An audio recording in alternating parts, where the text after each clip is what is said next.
Hi there.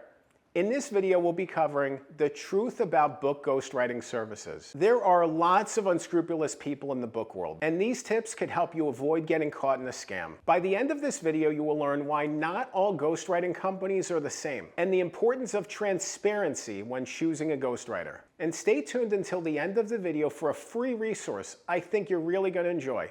Let's dive in.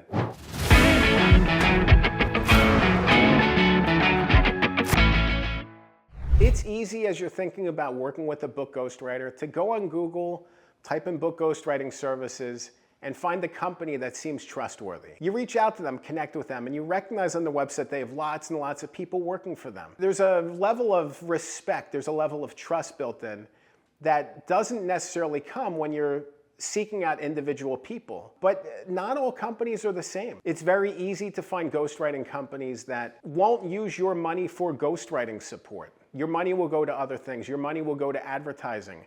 Your money will go to pay for the owner's tennis court. Really, this thing happens in real life. Your money will go to very different things, from advertising, from hiring executives, to paying for the owner's tennis courts at his house. These things happen, and it's very easy to get sucked in by the idea of a company helping you get to a certain stage of becoming a bestseller or this or that, but a lot of it is smoke and mirrors. When you work with a company, not all of the money is going to ghostwriting, which is really what you're trying to pay for. You're trying to pay for ghostwriting services, not advertising revenue. When you want to hire a ghostwriter, you want your money to go to the actual ghostwriting and not for a company's advertising. Because every dollar that's not going to the ghostwriter means that the ghostwriter is being paid less and less. And it creates this possibility that you're actually working with a ghostwriter that's less experienced, because a lot of times ghostwriters who are more experienced will be making more money. If some of the money that you're paying is not going for ghostwriting support, and a large percentage of it, the more and more that gets taken out, the more likely it is that you're working with a ghostwriter that's not quite as experienced, that might be new to ghostwriting, that might be inexperienced, that might really not have a lot of success under their belt. When I first got into ghostwriting,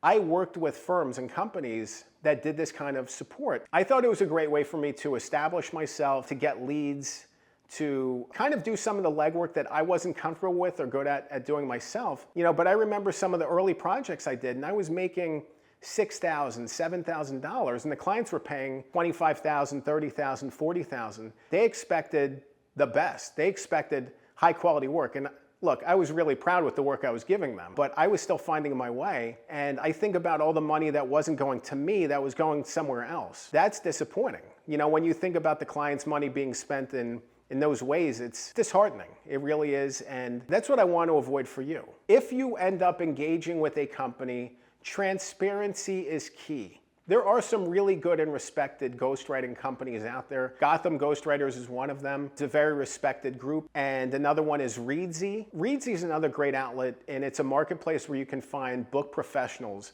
And they only take the best of the best. They really do. These are high quality professionals that really can help you, that have a track record, proven success, and they can help you along. When engaging with any company or with any person, transparency is key. You want to be able to connect with and meet with the person who's ghostwriting your book. You want to be able to talk to them and find out that they're the right fit for you. If you're not meeting with that person, if some decision's being made without your input, I would kind of wonder where your money's going. Because if those decisions are being made without your input and there's not transparency and you're not allowed to meet with the ghostwriter before signing a contract, I'd ask questions about that. If I'm spending upwards of tens of thousands of dollars to work with somebody, I kind of want to know who I'm working with. I think it's important to have that transparency, to recognize that there's a good fit here. You have a good relationship and rapport with your ghostwriter before you sign a big contract. Even if it's one meeting, even if it's being able to talk to a couple of their past clients. You want transparency, you want to know who's working on the book, and you want to know that they're going to bring the best to the project. It's so easy to lose momentum and struggle when you hire the wrong ghostwriter. Hiring the wrong ghostwriter can be so damaging to your project. It can ruin your momentum and really just take you out of your element. It costs you time, effort, money. All those things. I just want you to avoid that altogether. I want you to have the best process possible. And because of that, I recorded a video that I want you to watch. If you're planning on working with the ghostwriter, you definitely need to watch the next video. I'll link to it on the screen. It's called How to Hire the Perfect Ghostwriter for Your Book. In that video, I dive deeper on where to look for ghostwriters and everything from the interview process to setting a fair rate and signing a contract. Remember, a good book can change your life. I'm Dan Good. Thanks for watching.